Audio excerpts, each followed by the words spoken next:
Assalamualaikum warahmatullahi wabarakatuh. Sobat RH sekalian, jumpa lagi kita di channel yang keren ini. Keren cadas. Ya, sobat RH sekalian,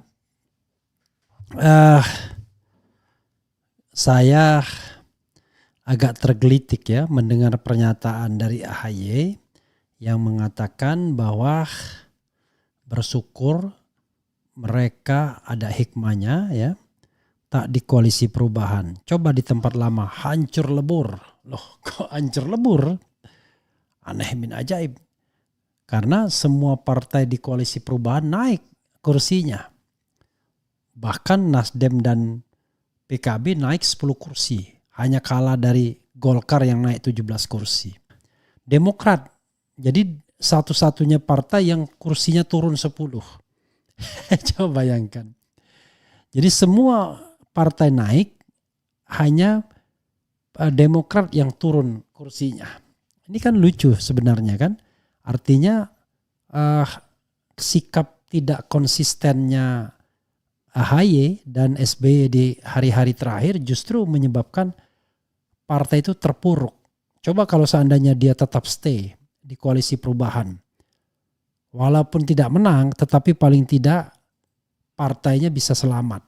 AHY bicara hikmat tak di koalisi perubahan.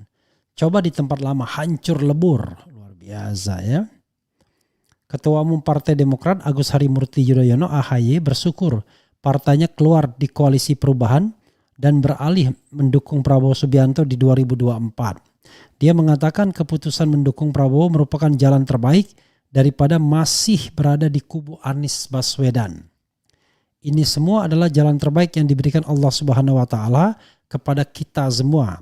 Banyak sekali hikmahnya. Sekali lagi kita bayangkan, coba kita masih di tempat yang lama, hancur lebur, betul?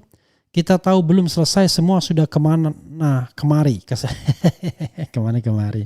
Kata AHY dalam acara buka puasa bersama DPP partai di Hotel Four Seasons ya. Nyindir Nasdem ya. Kalau kita di sana kemarin jadi kita ditinggalkan sendiri. Udah merasa begitu ya. Padahal faktanya dia yang meninggalkan. Yang lain sudah kesana kemari karena kita tidak mudah menyatakan begitu-begitu. Betul nggak? Tambah dia luar biasa ya. Dia menuturkan meski kader mungkin kecewa dengan hasil pileg, tapi perlu disyukuri. Demokrat berada di koalisi pemenang Pilpres 2024. Sehingga Demokrat bisa kembali masuk pemerintahan. Luar biasa ya. Yang penting pemerintahan ya. Alhamdulillah Tuhan dengan caranya menuntun kita bersama Pak Prabowo. Artinya kita mungkin merasa kecewa dengan perolehan kita di dalam pileg, tapi kita menang dalam upaya kembali ke pemerintahan nasional dan ikut berkontribusi untuk memperjuangkan hak-hak rakyat, tutur putra sulung SBY itu. Menurutnya, hasil pemilu 2024 mengajarkan partai untuk tetap rendah hati dan berjuang. We may lose the battle but we win the war. War yang mana? Kita mungkin saja kalah dalam pertempuran ya, pileg. Tapi kita menang dalam perang pilpres, ucap dia. Luar biasa. Mungkin kita diajarkan juga untuk tetap rendah hati, tidak mendapatkan segala-galanya untuk terus berjuang. Mungkin cara Tuhan lagi untuk mendidik kita, Demokrat belum terlalu kuat kamu. Harus lebih kerja keras lagi, tidak boleh sombong, tandas AHY. Untuk hasil di Pileg 2024, perolehan kursi Demokrat turun dari 2019. Kini mereka hanya mendapat 42 kursi, sebelumnya 52 kursi yang tepat. Sekarang 44 kursi dan dari sebelumnya 54 kursi. Padahal jumlah kursi tambah ya 5 kursi. Jadi sobat era sekalian, secara faktual apa yang disampaikan AHY gak benar. Semua partai politik pendukung 01 itu naik. Tapi pendukung 03 yang turun. P3 tidak lolos parliamentary threshold dan PDIP kehilangan 18 kursi. Ya, walaupun still questionable why Golkar naiknya begitu signifikan ya. Karena ada rencana juga kan mau take over, hostile take over. Jadi justru melipirnya Demokrat ke partainya ke koalisi Prabowo itu ditangkap masyarakat sebagai langkah tidak konsisten Demokrat. Padahal Demokrat 10 tahun di di oposisi. Kalau seandainya mereka konsisten ya mendukung Anies Baswedan, mungkin kalah dalam Pilpres yang kita tahu masih curang, tetapi paling tidak kursi legislatif mereka bisa diselamatkan. Itu jauh lebih penting sesungguhnya kalau yang dipikirkan partai politik. Tapi kalau yang dipikirkan jabatan pribadi, jabatan ketua umumnya, ya memang dengan masuk gabung pemerintahan langsung diberikan kursi menteri. Dan diperkirakan nanti dapat juga kursi menteri untuk ketua umumnya. Yang jadi masalah adalah kapan lagi ngurus partai politik kalau begitu caranya. Padahal seandainya pun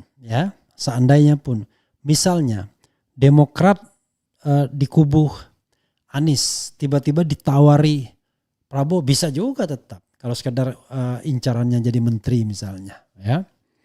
Tapi kalau misalnya sebagai partai politik ya Demokrat jadi paria sekarang, jadi partai yang paling kecil.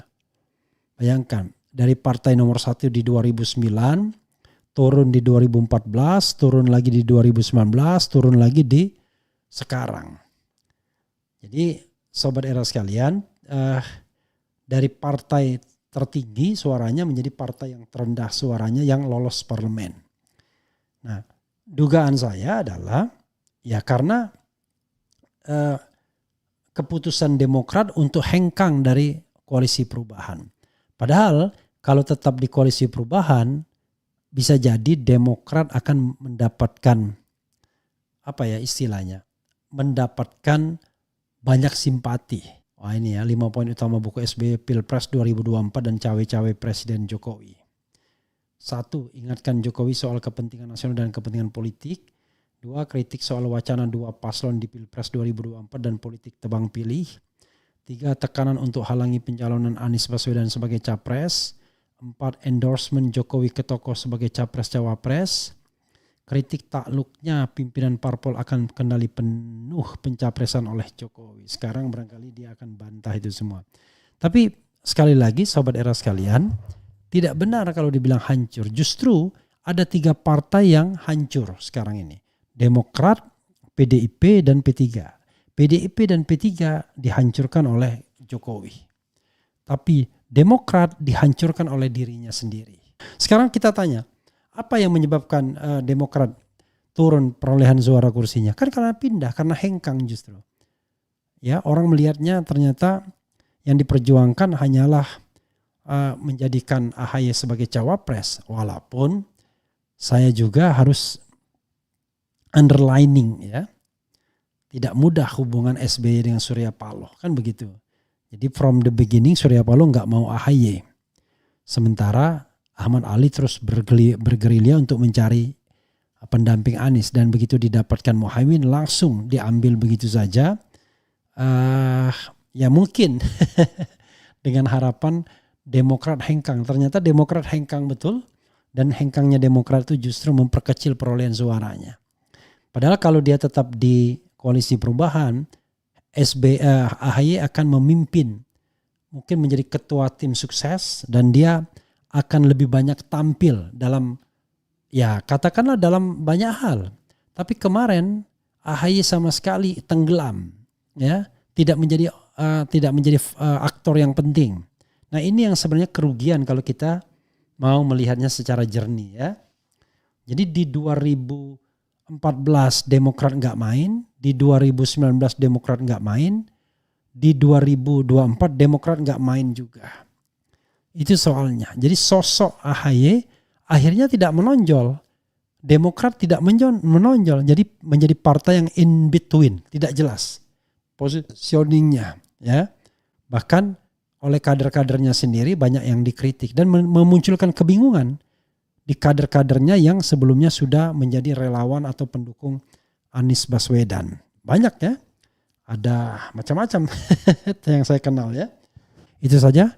Wassalamualaikum warahmatullahi wabarakatuh. Keren cadas.